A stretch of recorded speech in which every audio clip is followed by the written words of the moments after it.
Most people notice it too late. The tone changes. Responses shorten. Meetings stop happening.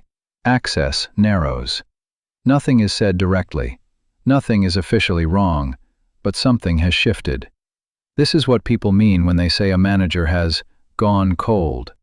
And it rarely happens for the reasons people assume. When a manager goes cold, the first instinct is self-blame. You replay conversations. You look for mistakes.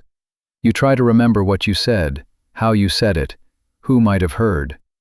This reaction is understandable. It is also usually misdirected. Because managers do not go cold because of feelings. They go cold because of risk. Managers sit between pressures. Above them, expectations, scrutiny, shifting priorities. Below them, labor, output, morale, friction. When pressure increases, managers simplify. They reduce exposure. They narrow focus. They protect themselves first. Coldness is often not personal. It is protective withdrawal.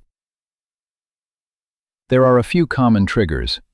One is perceived unpredictability. Not incompetence, not disagreement. Unpredictability.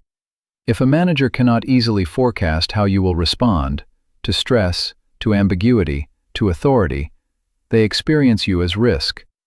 Coldness is how they create distance without confrontation. Another trigger is misaligned visibility. If your work becomes visible in ways that complicate their narrative, if it attracts attention they did not plan, or exposes gaps they manage around, they may retreat.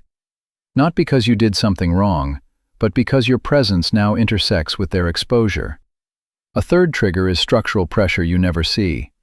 Reorganizations, budget constraints, upward conflict, performance reviews behind closed doors. Managers often go cold before decisions are finalized.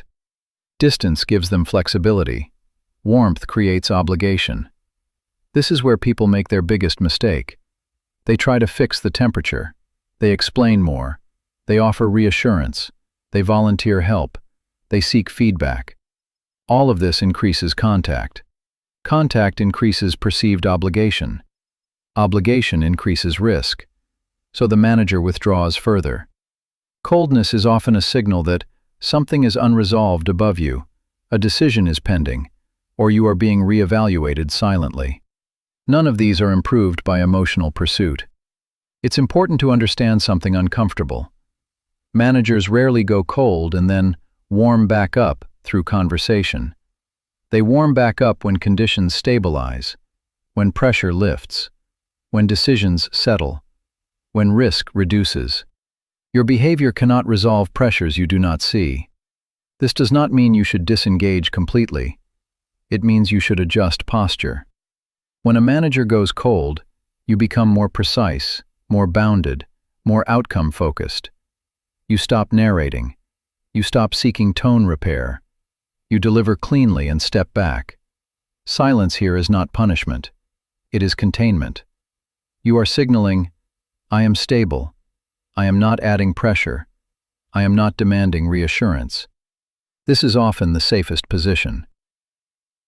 Another mistake people make is assuming coldness equals rejection. Sometimes it does. Often it does not. Sometimes it is simply pause. Systems pause before they move.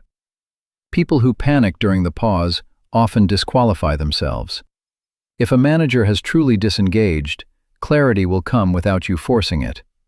Access will disappear entirely. Decisions will bypass you. Responsibilities will be reassigned. Until then, ambiguity exists. Ambiguity is not your enemy. There is also a status component. High-status individuals are allowed to be quiet without explanation. Low-status individuals are expected to fill silence. Resisting that reflex protects you. The goal is not to win warmth. The goal is to avoid becoming a problem while the system recalibrates. You do that by staying consistent, staying professional, staying narrow, and by letting time do work you cannot. Managers do not go cold to punish. They go cold to reduce complexity. Understanding that keeps you from making the situation worse. When the temperature drops, Your job is not to chase heat. Your job is to remain solid until conditions change. That is the rule.